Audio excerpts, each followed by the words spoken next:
Buenos días, colegas. Muchas gracias por haber atendido esta invitación de la Jurisdicción Especial para la Paz. Nos acompañan en el día de hoy el doctor Eduardo Cifuentes, presidente de la jurisdicción, la doctora Belkis Izquierdo, presidente de la Sala de Reconocimiento de Verdad y Responsabilidad, y el doctor Óscar Parra, magistrado relator del subcaso Casanare en el caso 03. Inicialmente le voy a dar la palabra al doctor Cifuentes, luego hablará el doctor Óscar Parra, donde hará un anuncio muy importante en relación con este caso, después concluirá la doctora Belkis y luego daremos paso a las preguntas de ustedes. Doctor Cifuentes, por favor. Buenos días, muchas gracias a los señores periodistas y señoras periodistas por atender este evento.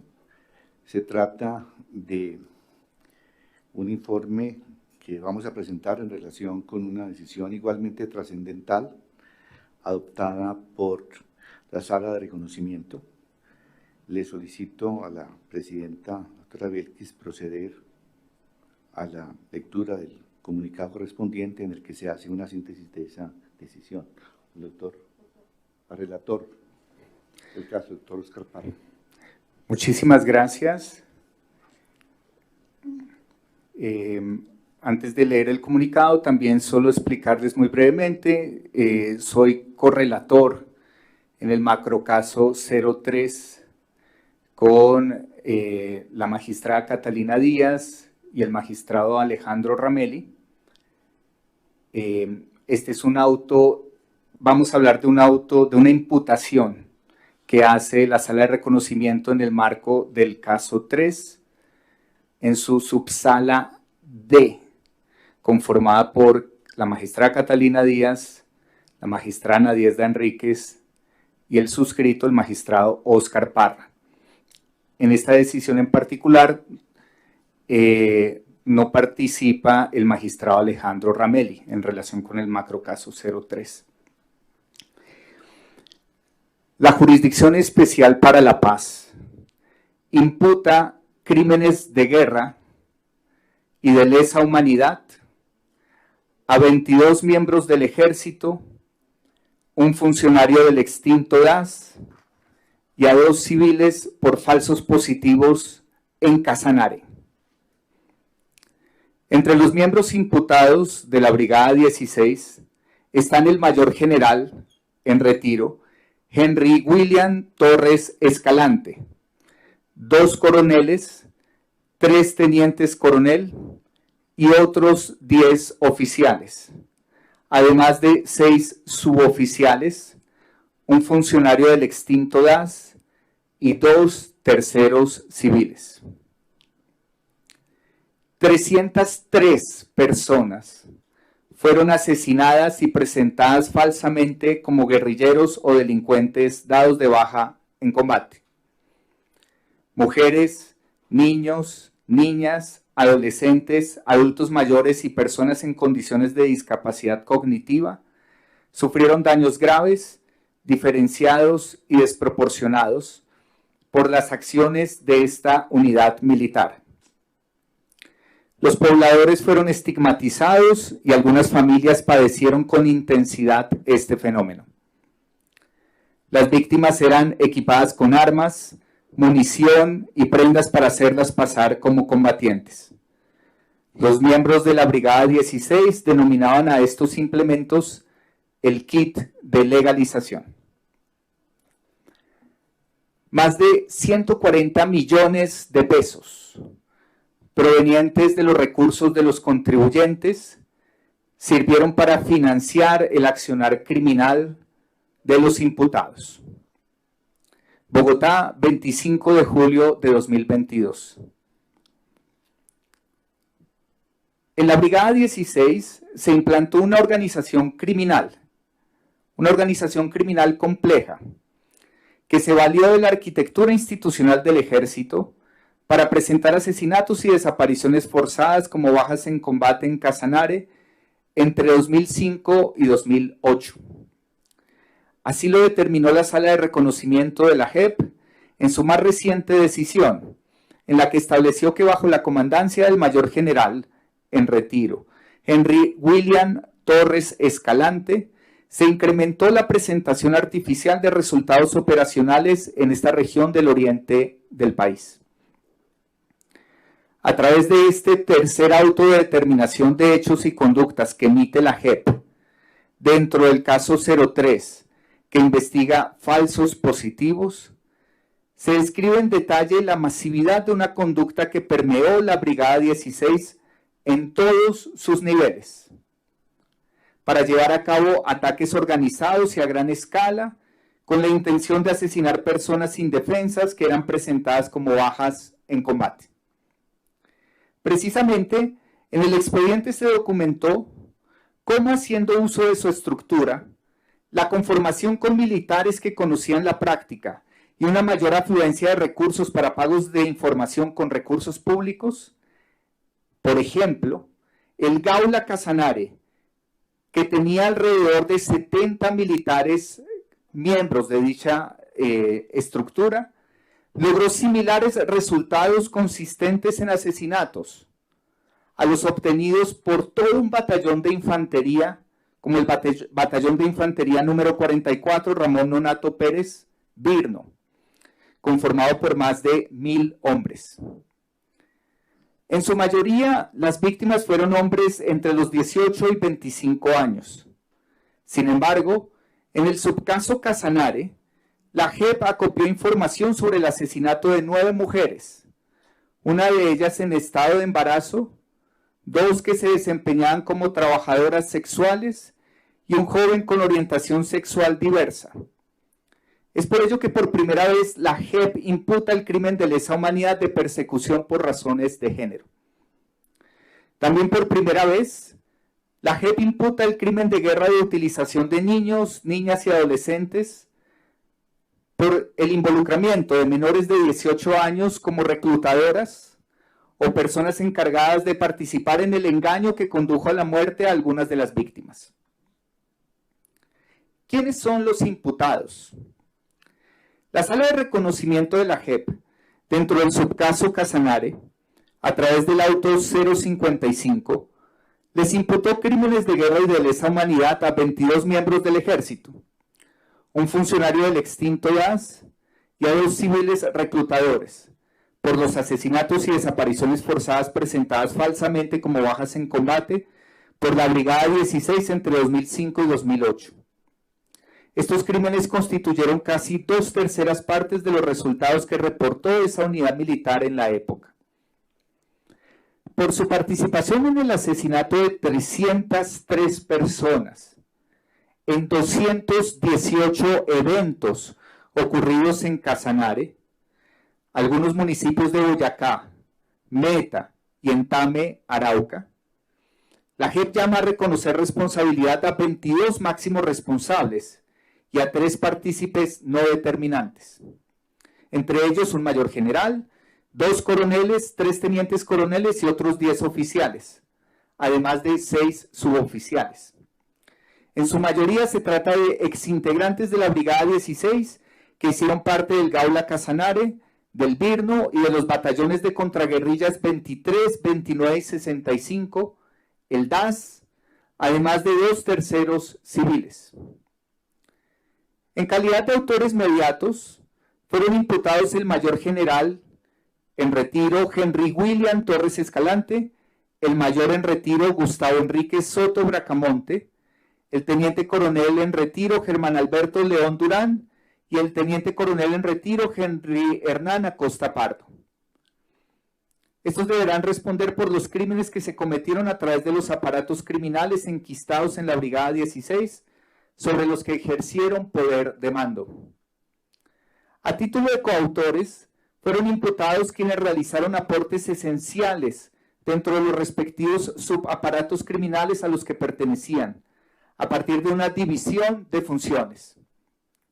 Estos son el detective del extinto DAS, Orlando Rivas Tobar, el teniente Marco Fabián García Céspedes, el coronel Wilson Camargo Tamayo, el capitán Jaime Alberto Rivera Maecha, el teniente Edwin Leonardo Toro Ramírez, el teniente John Alexander Suancha Florián, el cabo primero Helber Pérez García y el teniente coronel Marcolino Puerto Jiménez.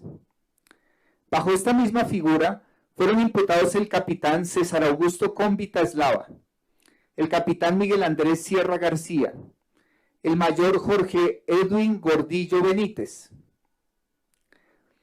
el mayor Ervin Eduardo Duarte Rojas, el cabo segundo Leandro Eliezer Moná Cano, el sargento primero Wilfrido Domínguez Márquez, el sargento segundo Wilson Salvador Burgos Jiménez, el sargento primero Gildardo Antonio Jiménez Castrillón y dos civiles que cumplieron el rol de reclutadores, Wilson Rodríguez Mimicica y Miguel Fernando Ramírez.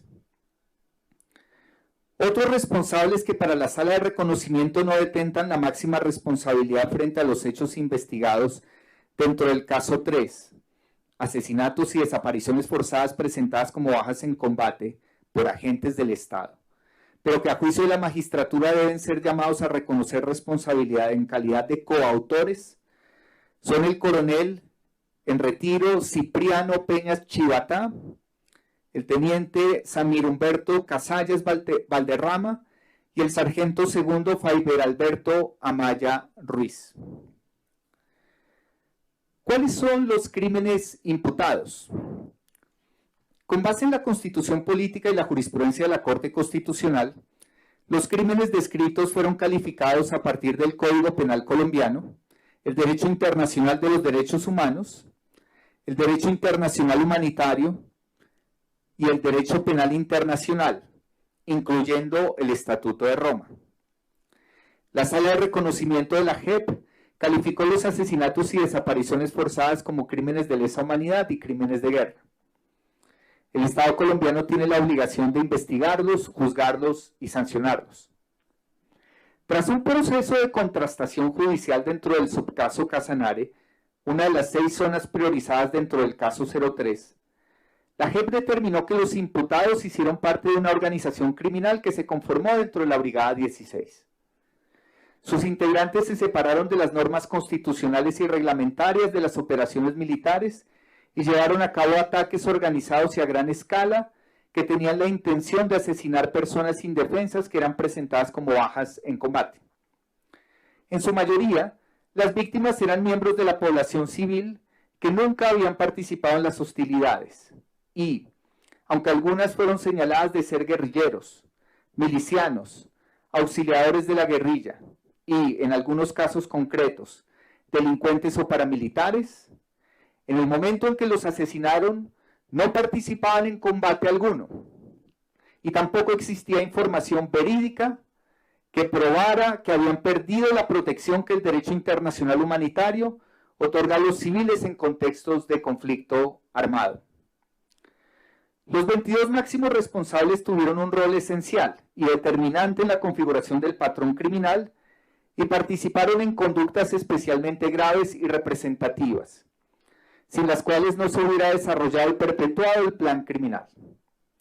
Por su parte, los 3 partícipes no determinantes contribuyeron, aunque de manera no esencial, en el desarrollo del patrón y del plan criminal. A todos ellos, la Sala de Reconocimiento les atribuye crímenes de guerra, de homicidios en persona protegida y crímenes de lesa humanidad, de asesinato y desaparición forzada. A algunos, la Sala les atribuye crímenes de guerra de utilización de niños, niñas y adolescentes para participar en las hostilidades y el crimen de lesa humanidad de persecución por razones de género. Para la JEP, existen bases suficientes para entender que la conducta existió, que la persona participó y que la conducta pertenece a tipos penales no amnistiables. Además, la Sala determinó que los responsables seguían una misma línea de conducta promovida por la comandancia de la Brigada 16. No se trataba de hechos aislados o cometidos de manera espontánea. Entre las víctimas documentadas en el subcaso Casanare, hay 9 mujeres y una persona con orientación sexual e identidad o expresión de género diversa que experimentaron formas específicas de violencia y crueldad por situaciones particulares de vulnerabilidad y por prejuicios sociales que las convirtieron en blanco de los crímenes. Además de los asesinatos y desapariciones, la JEP determinó que 3 niños, niñas y adolescentes fueron utilizados para participar en las hostilidades y que la persona con orientación sexual fue víctima de un crimen de lesa humanidad de persecución por razones de género. Si bien estos 2 últimos casos descritos no son conductas ilustrativas del patrón criminal, la JEP considera que la especial vulnerabilidad de las víctimas y las graves circunstancias en las que se dieron los hechos ameritan la subsunción en los tipos penales correspondientes y su imputación como coautores a los responsables. Metodología del caso 03. Con esta decisión judicial se conoce la tercera imputación asociada con los 6 territorios priorizados dentro del caso 03. Costa Caribe, Norte de Santander, Antioquia, Huila y Meta. Este es el primer auto de determinación de hechos y conductas que se relaciona con el subcaso Casanare. Las imputaciones formuladas por la Sala son el resultado de la contrastación judicial y el análisis de todo el acervo probatorio. 8 informes aportados por entidades estatales como Fiscalía y Procuraduría, además de organizaciones de víctimas y defensoras de derechos humanos. 106 versiones de comparecientes, desde soldados hasta generales, incluyendo terceros civiles que colaboraron con las unidades militares. Las observaciones de las víctimas y de la Procuraduría, las versiones en informes escritos y en audiencias públicas. Las inspecciones judiciales a 48 procesos de la jurisdicción penal ordinaria y 224 de la justicia penal militar, adicionales a los expedientes que la Sala ha recibido por parte de la jurisdicción ordinaria. En este auto se describen un patrón y 3 modalidades dentro de ese patrón. Numerosos comparecientes de la Brigada 16 de diferentes rasgos y funciones identificaron ante la JEP que las bajas en combate eran un indicador del éxito militar. Precisamente, el proceso de contrastación judicial permitió determinar que se trató de asesinatos y desapariciones forzadas ocurridas dentro de un plan criminal articulado por objetivos, recursos, roles y modos de operación que estuvo orientado a la consolidación territorial y a mostrar avances en la guerra en contra de las guerrillas y las distintas formas de criminalidad de la región. Para lograrlo, se valieron de la estructura, funciones, recursos y dependencias de la unidad militar y en el subcaso Casanare, en particular, también del extinto DAS, quien usó como instrumentos a los grupos especiales de los que disponía la Brigada 16. La Sala identificó 2 políticas que llevaron a la configuración del patrón criminal de asesinatos y desapariciones presentadas como bajas en combate por integrantes de la Brigada 16. La primera, vinculada a la voluntad de aniquilar a la población estigmatizada o a personas desmovilizadas y en proceso de reinserción por supuesta vinculación a grupos insurgentes o a la criminalidad. La segunda política correspondió a un complejo dispositivo de presiones y, especialmente, de incentivos que fueron otorgados a integrantes de la organización criminal. Entre otros, los efectivos de la Brigada 16 recibieron permisos, comidas especiales, planes vacacionales, cursos de formación en el exterior o el traslado del Batallón Colombia número 3 en el Sinaí y reconocimientos para contar con las condiciones necesarias para el ascenso. En cada una de las unidades militares de la Brigada 16, el Gaula Casanare, el Virno, los batallones de contraguerrillas 23, 29 y 65, los grupos especiales Delta, la Fuerza de Tarea Oro Negro y el grupo Guías del Casanare, se desarrolló una clara distribución de funciones que configuró las modalidades del patrón criminal. Como complemento de los hallazgos reportados en Norte de Santander y en la Costa Caribe, en este subcaso, la Jurisdicción Especial para la Paz registró con profundidad a partir de las conductas relatadas por miembros de planas mayores, comandantes de pelotones y la tropa, cómo la organización criminal estaba constituida por suborganizaciones de menor dimensión. El Gaula Casanare, por ejemplo, se caracterizó por presentar supuestos extorsionistas como bajas en falsos combates. Sus integrantes, además, se valieron de los engaños y el uso de reclutadores civiles para extraer a las víctimas y cometer el ilícito. Por su parte, los grupos Delta y el grupo Guías presentaron como bajas en combate a personas señaladas como colaboradoras de la guerrilla, y el BIRNO seleccionó entre sus víctimas a personas en situación de vulnerabilidad. Al menos 3 modalidades que configuraron el patrón criminal fueron documentadas por la sala. En la primera, los efectivos de la brigada asesinaron a personas aprehendidas o puestas fuera de combate en medio de operaciones inicialmente legales. En la segunda, las víctimas fueron señaladas a partir de distintas labores de inteligencia y posteriormente ejecutadas. En la tercera, los miembros de las unidades militares, en coordinación con reclutadores que servían como informantes, asesinaron a personas engañadas que fueron trasladadas desde zonas urbanas. Por primera vez, la JEP revela como alrededor de 367 personas, entre militares, miembros del DAS y terceros civiles, habrían conformado la organización criminal y participado en la planeación, ejecución y encubrimiento de los crímenes. Los miembros del extinto DAS participaron en la producción de información de inteligencia para darle apariencia de legalidad a las actuaciones y en la ejecución de algunos de los hechos. En varios casos, incluso, miembros del extinto DAS asesinaron a las víctimas. Recursos públicos del Ejército y Fondelibertad fueron usados en la comisión de falsos positivos. En el subcaso Casanare, la sala también pudo ahondar y establecer que los recursos de los contribuyentes, así como los recursos entregados a las unidades por convenios con las petroleras, fueron destinados de manera irregular para la comisión de los crímenes. No solo los recursos de funcionamiento de las unidades, sino también los destinados a planes de moral y bienestar, incentivos institucionales al buen desempeño y los mecanismos de evaluación, seguimiento y control, terminaron fomentando la producción de falsos resultados.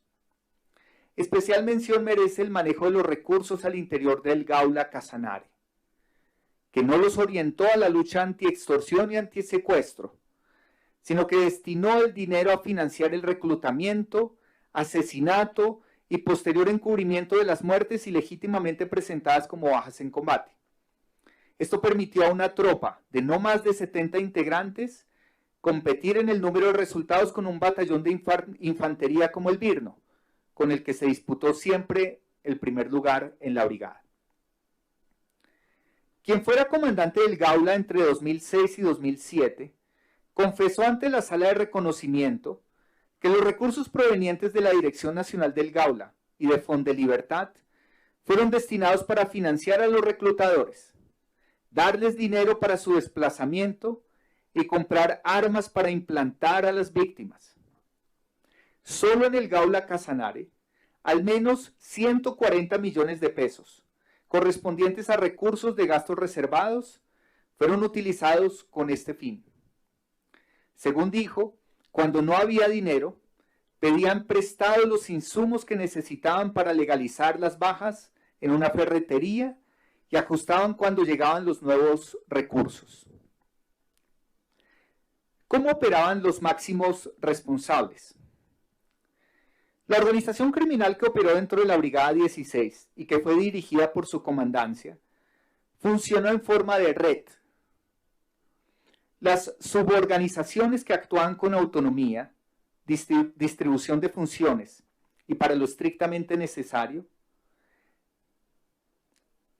y además de estas suborganizaciones, esto generó una compartimentación de la información que resultó esencial para normalizar las distintas tareas.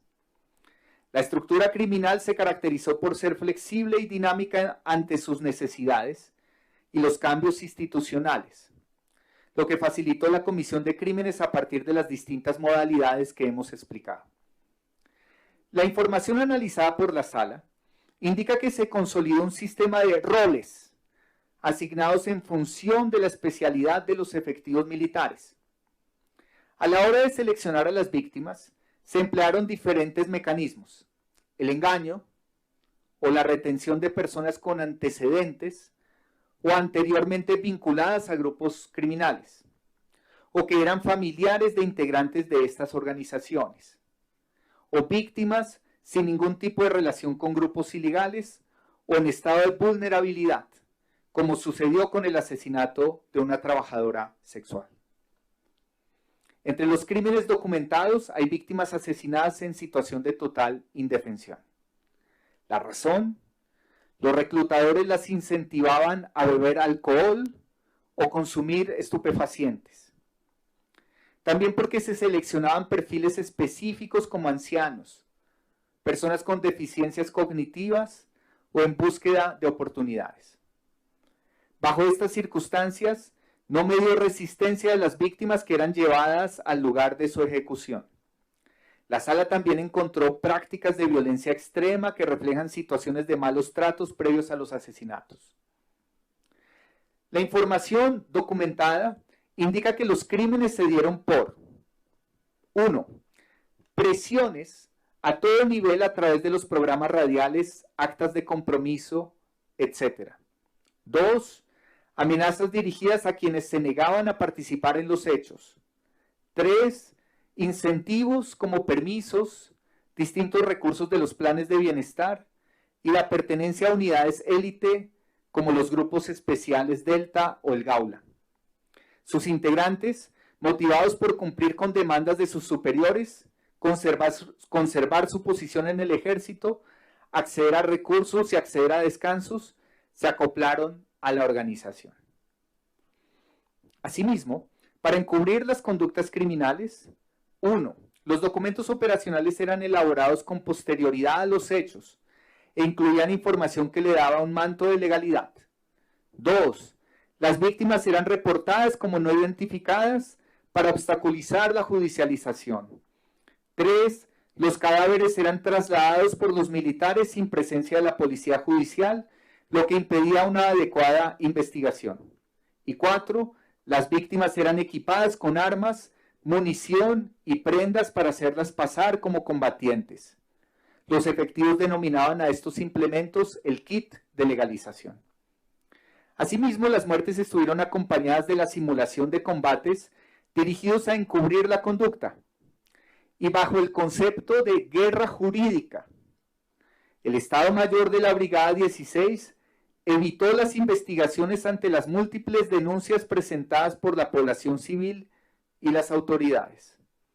La JEP, además, concluyó que la justicia penal militar no investigó adecuadamente estas muertes y que así contribuyó a la perpetuación de la conducta que venía siendo replicada. La impunidad percibida por los responsables en la justicia penal militar permitió que la organización criminal siguiera funcionando con libertad a lo largo del periodo analizado. A continuación, la presidenta de la Sala de Reconocimiento de la Jurisdicción Especial para la Paz, magistrada Belkis Izquierdo, va a continuar con la lectura del comunicado de prensa. Muy buenos días a todas las personas que nos acompañan en la sala y a quienes nos ven y nos escuchan a través de los distintos medios de comunicación. Reciban un saludo de armonía. Estamos ante una justicia transicional, restaurativa y dialógica, donde es necesario enfatizar en los daños, por cuanto el reconocimiento no solo es fáctico, sino jurídico y restaurativo. A continuación, leeré los daños sufridos por las víctimas en el marco de esta autodeterminación de hechos y conductas. A causa de la desaparición y muerte de sus seres queridos, las víctimas se enfrentaron a daños morales, psicológicos y físicos, toda vez que sufrieron de depresión, de ansiedad, de alucinaciones con sus familiares e incluso intenciones suicidas. Sufrieron múltiples afectaciones que, además, pasan por rupturas de sus relaciones familiares, incertidumbre, angustia, estigmatización, revictimización, amenaza, hostigamiento y afectaciones al patrimonio familiar, entre otros. La JEP evidenció una afectación específica en las mujeres. Muchas de ellas debieron modificar sus proyectos de vida para hacer de madre y padre. Igualmente sufrieron daños a la honra, pues buen nombre y dignidad de sus seres queridos que fueron presentados al país como guerrilleros, como milicianos o delincuentes muertos en combate. Incluso hubo un ensañamiento con familias específicas porque varios de sus integrantes fueron asesinados o desaparecidos. Esto causó profundas rupturas en los núcleos familiares y el desplazamiento de todos o de algunos de sus integrantes. Respecto a los asesinatos de adolescentes, la sala concluyó que son una muestra clara de la afectación que ha implicado el conflicto para los derechos de las niñas y los niños. También determinó que la deliberada manipulación o instrumentalización de personas vulnerables por sus condiciones socioeconómicas o por discapacidades cognitivas ayudó a consolidar la idea de que las personas en estas condiciones son prescindibles en la sociedad. Una constante que ha llevado a perpetuar conductas de marginación que imposibilitan el reconocimiento de la diversidad. Adicionalmente, a los familiares de las víctimas se les generaron daños materiales relacionados con la pérdida o disminución del patrimonio familiar. A raíz de la ausencia de la contribución económica que las víctimas asesinadas realizaban al mantenimiento del hogar, los hijos eran los proyectos o eran ya padres y quienes daban recursos al hogar. También hubo una afectación a la seguridad alimentaria y subsistencia de familias campesinas que dependían de la fuerza de trabajo de sus integrantes. ¿Qué continúa? ¿Qué sigue? Después de esta autodeterminación de hechos y conductas, tras ser notificados, los imputados tienen 30 días hábiles para reconocer los hechos y su responsabilidad, o por el contrario, rechazarlos.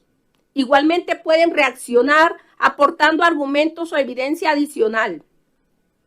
Las víctimas acreditadas y el Ministerio Público tienen el mismo tiempo para reaccionar frente a lo descrito en el auto. Una vez vence el plazo, la JEP decidirá si fija una fecha para una audiencia pública de reconocimiento como las que se han celebrado dentro de los subcasos Norte de Santander y Costa Caribe.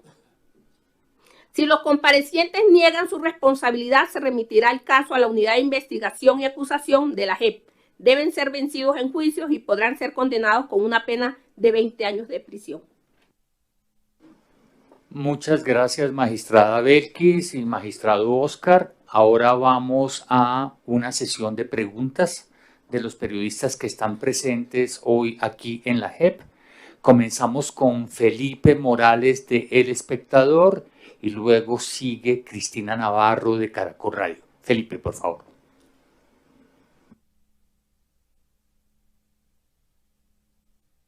Cuando la Procuraduría hizo observaciones a las versiones voluntarias de todos los comparecientes en este subcaso, pidió que se investigara el rol del DAS más allá de Orlando Rivas. Incluso hablaba del actual director de control migratorio, Humberto Vázquez, en Migración Colombia, y pedía que fuera llamado a versión. Mi pregunta es, ¿eso se hizo? ¿Se investigó el rol del DAS más allá de Orlando Rivas? Procedo a aclarar en términos generales algunos componentes de la estrategia del caso para responder a esa pregunta. La sala de reconocimiento tiene que concentrarse en los máximos responsables y en los patrones de macrocriminalidad. Un tema nuevo de este auto que contribuye a las determinaciones que estamos haciendo en el macrocaso sobre asesinatos y desapariciones forzadas de personas presentadas ilegalmente como bajas en combate, es empezar a precisar en los territorios qué dinámicas tuvieron este tipo de actores y patrones. Nosotros nos concentramos entonces en quienes dentro del DAS pudieran tener máxima responsabilidad. Pero para establecer esa máxima responsabilidad, llamamos a varios agentes del DAS en la época de los hechos. Nosotros nos estamos concentrando en una época entre 2005 y 2008. Insisto, porque tenemos que concentrarnos en los hechos más graves y representativos y en los patrones de macrocriminalidad. Igual hemos dado cuenta de todo lo que pudimos determinar en esa época. Y por eso entonces determinamos varios roles que jugó Orlando Rivas Tovar en el desarrollo de este crimen de sistema, pero también contamos con insumos que podríamos utilizar en futuros macrocasos que se concentren, por ejemplo, en las alianzas entre militares y paramilitares y el rol que pudo haber tenido el DAS en esa época de los hechos. Entonces, para cerrar la respuesta, frente a esas solicitudes de la Procuraduría, hay algunas que las estamos solventando en este auto y hay otros componentes sobre las relaciones entre militares y paramilitares que vamos a estar analizando en macrocasos futuros. Doctor, y una pregunta adicional, qué pena. En este subcaso también se hablaba pues, de las relaciones de la Brigada 16 con el bloque Centauros. Pues supimos que ustedes tomaron la declaración de Otoniel en repetidas ocasiones que perteneció al bloque Centauros. Pues el testimonio de Otoniel sirvió en algo para esta imputación. Sí, nosotros hemos avanzado en los testimonios que hemos podido contrastar frente a lo que necesitábamos solventar en este caso. Alias Otoniel entonces hizo varios señalamientos de diversa índole. Algunos los tomamos aquí en lo que tuvieran que ver con los mal llamados falsos positivos. Entonces, el testimonio de Otoniel fue utilizado, por ejemplo, en relación con el análisis de Orlando Rivas Tovar, por ejemplo. Sin embargo, hay otros señalamientos que él hizo respecto al Casanare, que nos ha servido como información de contexto. Nosotros enmarcamos estos hechos en un contexto y parte de este contexto se relaciona con la guerra entre Martín Llanos, los llamados buitragueños, y el bloque Centauros. Y alias Otoniel hizo algunas manifestaciones sobre cómo en el marco de esa guerra tenían algunos vínculos con miembros de fuerza pública. Esas son variables que serán abordadas más hacia el futuro y que no hacen parte específicamente del debate de los falsos positivos. Eso por lo pronto. Gracias. Gracias, magistrado. Pregunta a continuación Cristina Navarro de Caracol Radio y se prepara Mauricio Collazos de RCN Radio. Buenos días, magistrados. Quisiera que ahondáramos un poco en el papel de Henry Torres Escalante, porque ustedes en esta investigación determinan que cuando él llega a la Brigada 16 es cuando aumentan los falsos positivos y cómo va a ser el camino para todos los imputados en el escenario de que no acepten, porque está pasando mucho que los máximos responsables, en este caso comandantes y demás, no están aceptando lo imputado por la JEP. Sí, al respecto resalto lo siguiente. El general Torres Escalante, ante la JEP, reconoció su responsabilidad por omisión. Lo que hacemos nosotros es analizar que, además de sus omisiones, era posible valorar acciones. Y ese es un tema que contrastamos muy a detalle. Son cerca de 50 páginas del texto. Este es un auto de más de 530 hojas, porque nos dimos en la tarea de contrastar enorme documentación que existía en la justicia ordinaria. Nos concentramos en el rol del general Torres como autor mediato de esta organización criminal, entre otros autores mediatos. En primer lugar, señalamos que él tuvo un rol en moldear este tipo de organización para que presentara masivamente falsos positivos.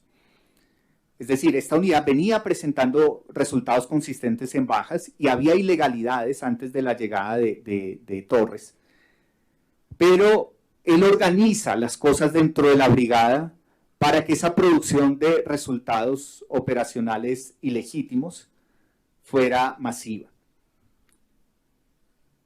Utiliza, por ejemplo, en ocasiones órdenes implícitas.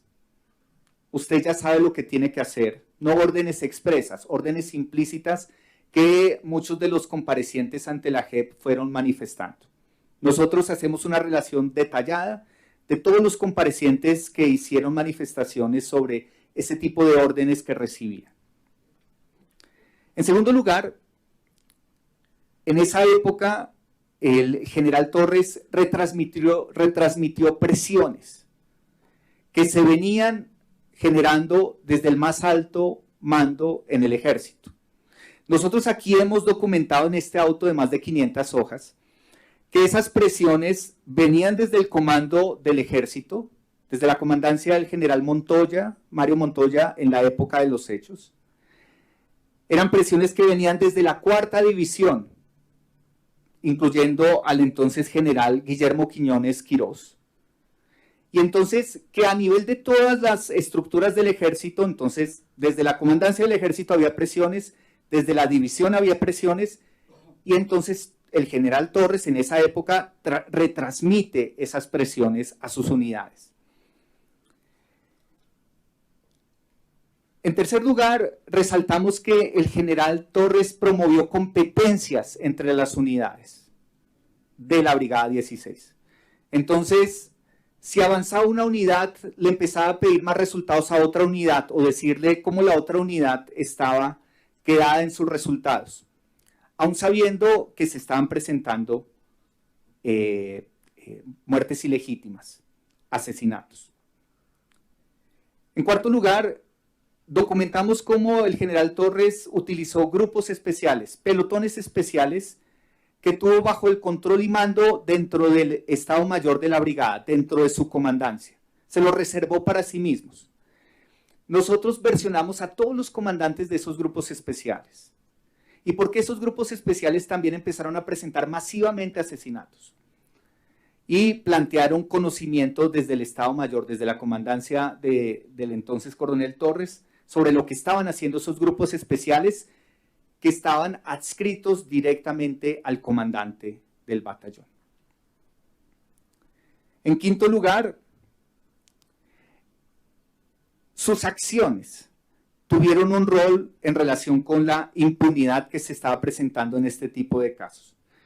Por ejemplo, el general Torres explicó ante la JEP, y este es un tema nuevo en este auto, sobre el rol de la llamada guerra jurídica, como un concepto que en esos momentos, desde el ambiente operacional que se vivía, explicó y justificó que muchos comandantes no le pusieran atención a muchas denuncias que estaban recibiendo sobre este tipo de asesinatos. ¿Por qué? Porque desde el alto mando se les indicaba que ese tipo de denuncias hacían parte de una guerra jurídica de la subversión contra el Estado y contra el ejército, y que esas denuncias entonces eran falsas y era una estrategia adicional de los enemigos del ejército. Por eso cuando la Defensoría del Pueblo, y esa es parte de las acciones que resaltamos, la Defensoría del Pueblo regional le presenta información al entonces coronel Torres y él la desestima o no acelera las investigaciones al respecto. En algunos casos participó directamente en la movilización de cuerpos desde algunas zonas a otras zonas, incluso por helicóptero, lo cual bloqueaba las investigaciones in situ con la debida cadena de custodia respectiva. Incluso evitó que un teniente coronel del Birno, el teniente coronel Acosta, se sometiera a polígrafo, entre otro tipo de acciones para encubrir los hechos. Y en sexto lugar, muchos de los comparecientes, y lo documentamos a detalle en el auto, señalan que él era consciente de que lo que se iban a presentar eran resultados falsos asociados a asesinatos. Gracias, magistrado. A continuación, pregunta Mauricio Collazo de RCN Radio y se prepara Rafael Aristizábal de W Radio. Mauricio, por favor. Magistrados, con los buenos días. En primera instancia, usted se refería al general Mario Montoya.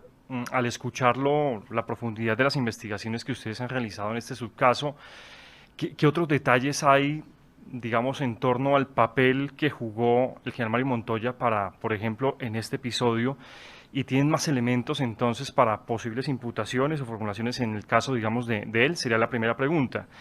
Y para el presidente de la JEP, se ha venido, digamos, hablando mucho a lo largo de esta semana del tema de una posible reforma a la Jurisdicción Especial para la Paz, y le pregunto, ¿qué posibilidad tiene abierta la puerta de la JEP para otros grupos armados como el ELN? ¿Existe esa posibilidad? E incluso exparamilitares y casos como Macaco y alias Gordolindo. Gracias.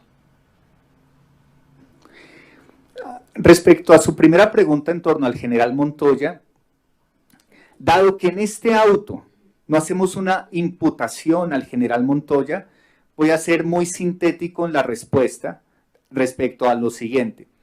Nosotros documentamos fácticamente, como lo hemos hecho en el pasado en el subcaso Catatumbo, ciertos roles que tuvo el general Montoya como comandante del ejército en la época de los hechos. Insisto, aquí hay un periodo temporal priorizado, 2005-2008, que cobija parte de la comandancia del general Montoya. Al general Montoya se le interrogó por varios de los señalamientos que documentamos aquí y escuchamos su versión de los hechos. Escuchamos su versión sobre la forma como muchos de los comparecientes aquí en este auto de más de 500 hojas describen que en sus programas radiales el general Montoya usaba expresiones como que la guerra se mide con litros de sangre, que el general Montoya hacía presiones a través de sus programas radiales, lo describimos que militares describen ese tipo de presiones. Describimos los rankings que en esa época desarrollaba el general Montoya, insisto, en el contexto de lo que es relevante para el subcaso Casanare. Lo habíamos hecho previamente con el subcaso Catatumbo y lo vamos a seguir haciendo con los otros subcasos de la sala, para después consolidar la imputación global contra el general Montoya en lo que corresponda. Nos corresponde seguir valorando la información y por ahora determinar lo que corresponda. Nosotros tenemos que seguir evaluando la información y determinar si existen bases suficientes para encontrar algún tipo de responsabilidad en crímenes internacionales frente a su gestión.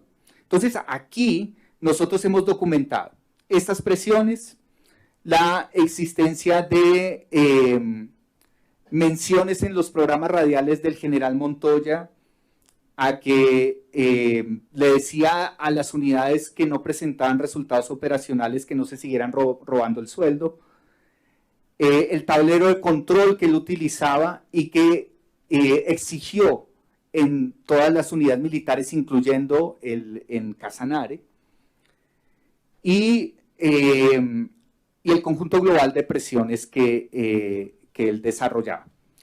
Y algunos señalamientos que hace una persona que imputamos en este auto, el entonces coronel Cipriano Peñas Chivatá, respecto a la activación de un exclusivo de comando, donde él le informa de lo que está ocurriendo con el Gaula Casanare. Son componentes fácticos que seguimos contrastando y que se suman a las constataciones que viene haciendo la sala. Pero como lo hemos anunciado, este caso 3 está avanzando por ahora en componentes territoriales hasta niveles comandancias de batallón, comandancias de brigada. Paralelamente nosotros estamos avanzando en las comandancias de división y comandancias del ejército. El próximo año nos corresponderá determinar qué tipo de imputaciones corresponden a esa escala superior, donde empezamos a unir las constataciones que hemos hecho en territorios. Y probablemente tengamos que llamar nuevamente a algunos de los comandantes de división y comandantes del ejército sobre esta escala nacional del fenómeno. Por lo pronto, las constataciones que estamos haciendo hoy, que informamos hoy al país, y las imputaciones se concentran en el Casanare, en el marco de las precisiones que se hacen en el auto.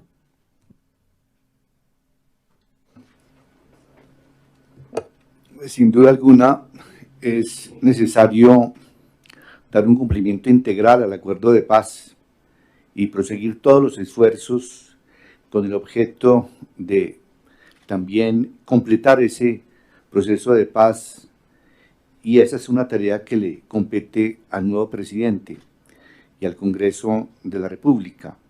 La Jurisdicción Especial para la Paz es muy respetuosa del principio de separación de poderes, y nuestra competencia se circunscribe a administrar la justicia transicional en los términos de la Constitución, de la ley estatutaria y de las demás normas que implementan el acuerdo de paz.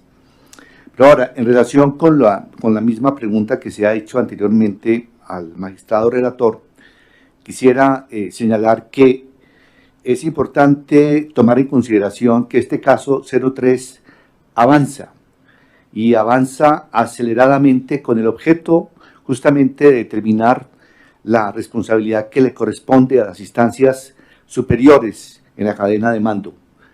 Hasta el momento se han ya dictado 3 autos de determinación de hechos y conductas: Norte de Santander, Zona Caribe y Casanare. En relación con 2 autos de determinación de hechos y conductas, se han hecho reconocimientos por parte de los imputados, y en este caso, el subcaso Casanare, que es el objeto de esta rueda de prensa, se espera en 30 días hábiles conocer cuál es la respuesta de los imputados en términos de aceptación o no de las imputaciones que se hacen. Hasta este momento es necesario constatar, como dice el magistrado relator, que se presentan los mismos elementos, las mismas circunstancias de los otros 2 subcasos. O sea, estamos ante un común denominador, y hay que determinar si este común denominador se extiende igualmente a los demás subcasos. Y todo esto es fundamental ya en su momento para determinar y ventilar la responsabilidad de los superiores en el mando. Elementos que son comunes, entre otros, y es importante aquí subrayarlos. Estamos en estos 3 subcasos ante una misma evidencia: organismos criminales enquistados dentro de la fuerza pública, patrones criminales comunes a estas mismas unidades militares, origen y desarrollo de estos patrones criminales a partir de la comandancia de esas mismas unidades militares, malversación de los recursos públicos, arbitrario ejercicio de las competencias, procedimientos con el objeto de falsear las actuaciones militares desde el principio hasta el fin, traslado de cuerpos con el objeto de evadir que actúen los organismos judiciales correspondientes y se conozca la verdad, mecanismos inclusive presupuestales de malversación de fondos dirigidos a financiar estas operaciones, y en todos los casos asesinatos fríos de inocentes, de población estigmatizada, o sea, incurriendo en el delito de homicidio en persona protegida como crimen de guerra y delitos de lesa humanidad, por parte de la población civil, de quienes no estaban en ese momento en las hostilidades, participando en ellas, una completa indefensión. Y en este caso hay unos elementos particulares que son muy importantes también destacar, que es la utilización de niños y niñas en las actuaciones de engaño para atraer a las futuras víctimas de estos asesinatos y desapariciones forzadas, lo cual pone de presente una actuación extrema, que es utilizar la niñez para el engaño y llevar a las víctimas a su asesinato. Igualmente, la utilización también de recursos del Estado y la financiación de la búsqueda de las mismas víctimas y del encubrimiento de sus operaciones. Y lo que se observa acá es una operación de red de militares, red de civiles e inclusive involucramiento del DAS en estas operaciones.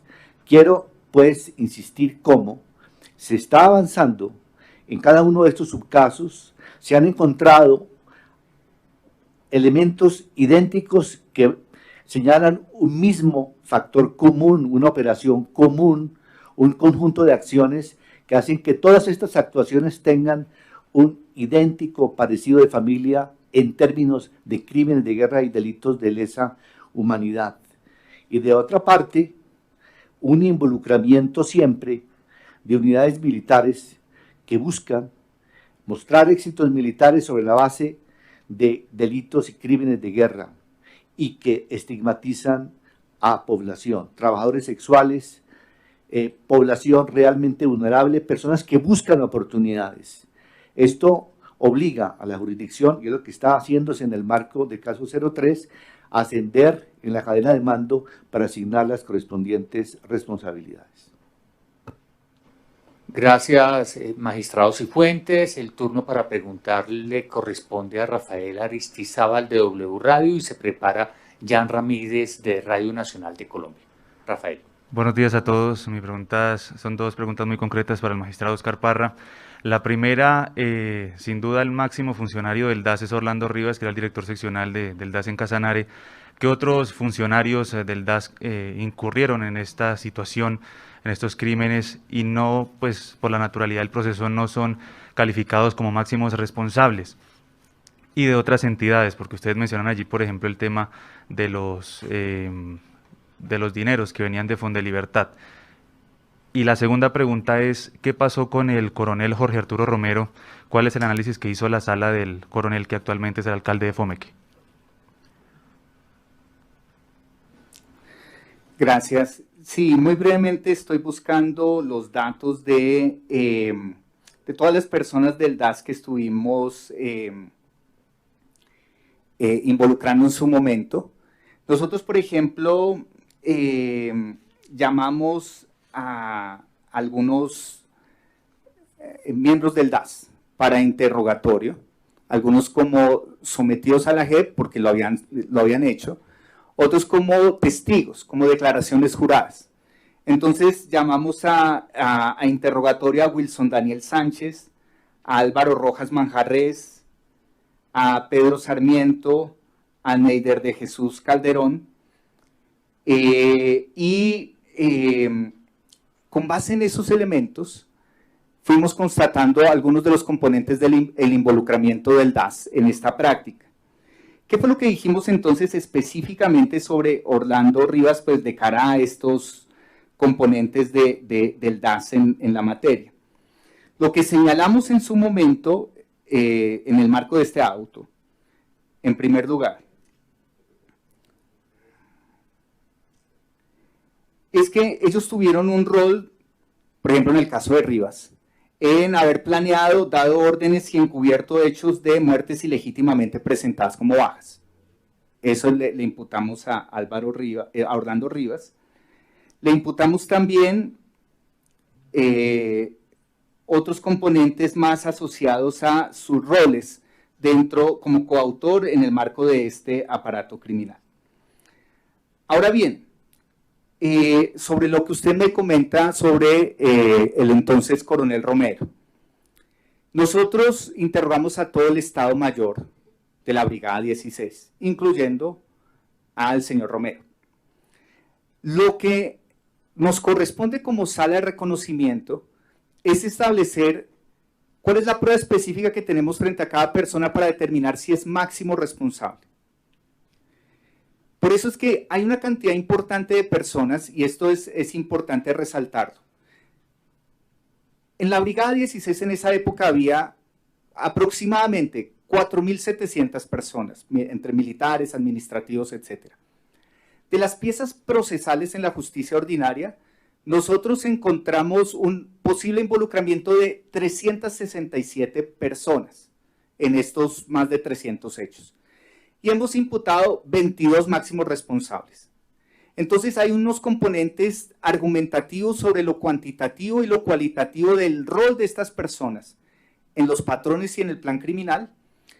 Puede ser que algunas personas tengan un rol, una participación en algunos hechos puntuales. Pero si no teníamos evidencia robusta de su participación en esta estructura criminal que hemos decantado, y no teníamos una prueba robusta respecto a que fueran máximos responsables en esa estructura, no los imputamos acá. Como se ha hecho previamente en en el subcaso Catatumbo y en el subcaso Costa Caribe, lo que correspondería entonces es el envío de algunas personas a la sala de definición de situaciones jurídicas para una segunda valoración, por decirlo de alguna manera, respecto a qué tipo de eventual sanción, por ejemplo, les podría corresponder al no ser máximos responsables, pero tener algún tipo de participación en este tipo de hechos. Entonces, del Estado Mayor, el señor Romero fue uno de los que no imputamos en este auto. Pero ¿él quedaría entre los que en el listado que van a trasladar a la sala de definición o cómo queda el magistrado? Como no hemos emitido el auto y probablemente este es un tema que sea objeto de disputa por las partes, yo quisiera no ahondar mucho en el tema, solo resaltar que todavía no hemos emitido el auto de remisión a la sala de definición. Lo más probable es que en esa remisión a la sala de definición estemos involucrando a cerca de 260 personas. ¿Por qué? Porque 282 personas se han sometido a la JEP por hechos relacionados con Casanare. ¿Qué hicimos aquí? Un análisis de los 22 máximos responsables. Entonces, probablemente en ese auto expliquemos argumentativamente cómo agrupamos a esas más de 250 personas para remitirlos en el marco de lo que corresponde a la sala de definición. Gracias, magistrado. Pregunta a continuación Jan Ramírez de Radio Nacional de Colombia y se prepara Didier Chica de CMI. Buenos días, magistrados. Mi pregunta es si las víctimas en situación de indefensión van a ser prioridad dentro del patrón de criminalidad que van a ejercer en el macrocaso 11, que investigará la violencia sexual y otros crímenes motivados por género, y si los máximos responsables en este caso también serán llamados para dichas audiencias que se hagan. Muchas gracias. En términos generales, debo decir lo siguiente. Como le informamos a la sociedad hace unas semanas, hemos empezado una concentración para un macrocaso 11 sobre violencia sexual y violencia basada en género y otros crímenes asociados. Sin embargo, también resaltábamos que actualmente la violencia sexual y la violencia basada en género viene analizándose en los casos actualmente en curso.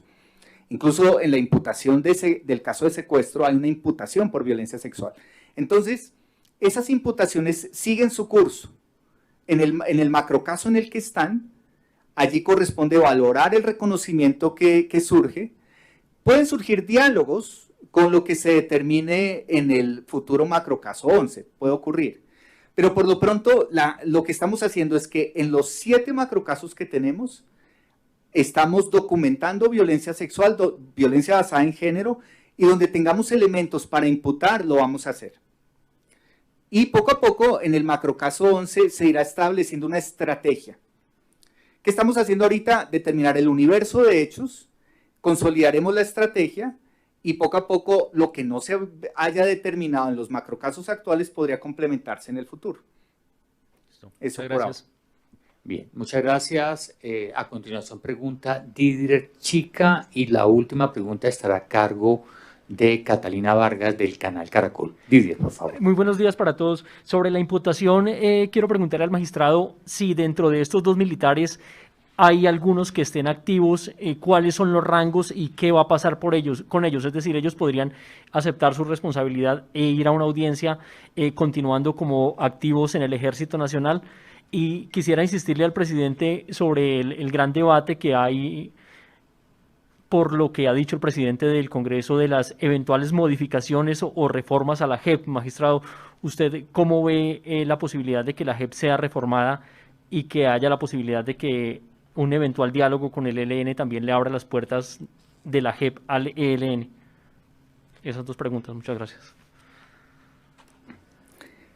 Sí, sobre el tema de quienes están activos, de las 22 personas que estamos imputando, solamente hay 2 activos. Uno de ellos es un sargento segundo, el sargento segundo Faiber Alberto Amaya Ruiz, y estoy verificando la otra persona, pero entendería que es el capitán Miguel Andrés Sierra García. Entonces, en esos casos, ellos, en cierta manera, lo que quiero resaltar es que para todos los efectos, ellos les corren estos términos, tienen que manifestar su reconocimiento o no de responsabilidad. Su permanencia en el cargo pues obedece a la regulación legal dentro del ejército, y el ejército es quien debe ponderar cualquier tipo de solicitud en esa materia. Ellos han ido compareciendo ante la jurisdicción. En el caso del sargento Amaya, se sometió, incluso hizo un reconocimiento previo de responsabilidad, y en el caso del capitán Sierra, sí fue llamado a comparecer como forzoso, y no reconoció su responsabilidad. La sala valoró la prueba disponible y ahora hace esta imputación. Entonces hay que esperar las manifestaciones que él haga al respecto.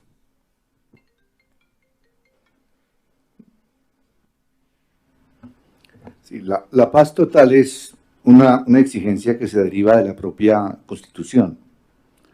La Constitución no consagra la paz parcial, sino la paz total.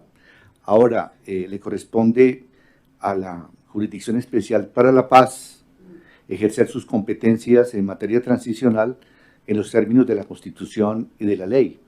Si se adicionan sus funciones, ese es un cometido que le corresponde determinar a los órganos constitucionales que tienen esa competencia.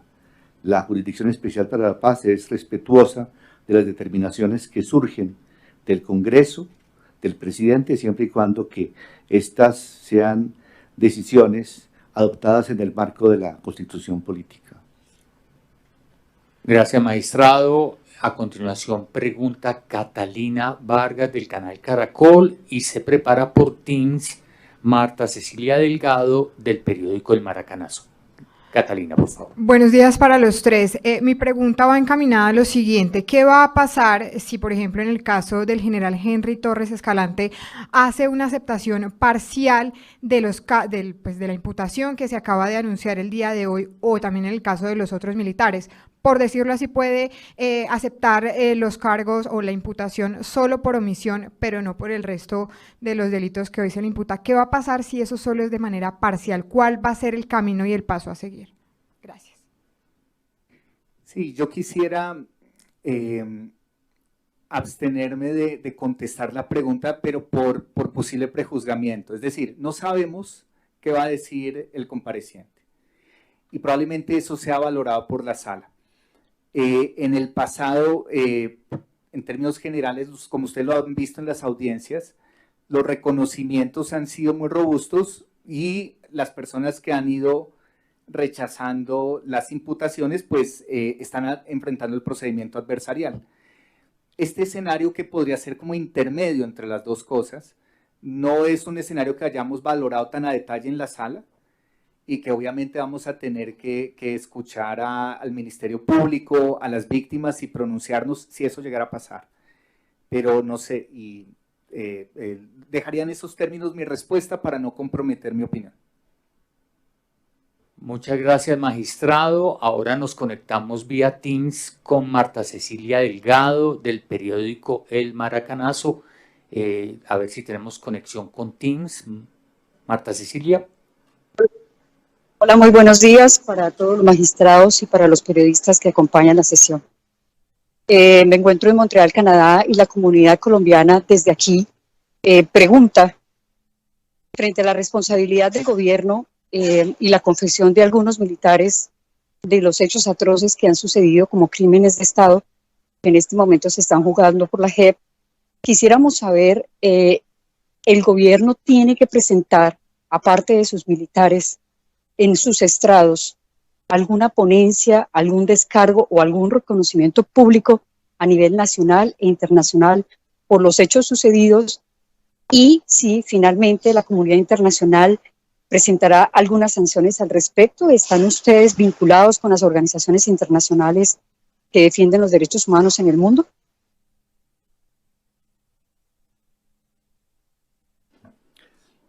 Se ha emitido esta autodeterminación de hechos y conductas en el subcaso Casanare.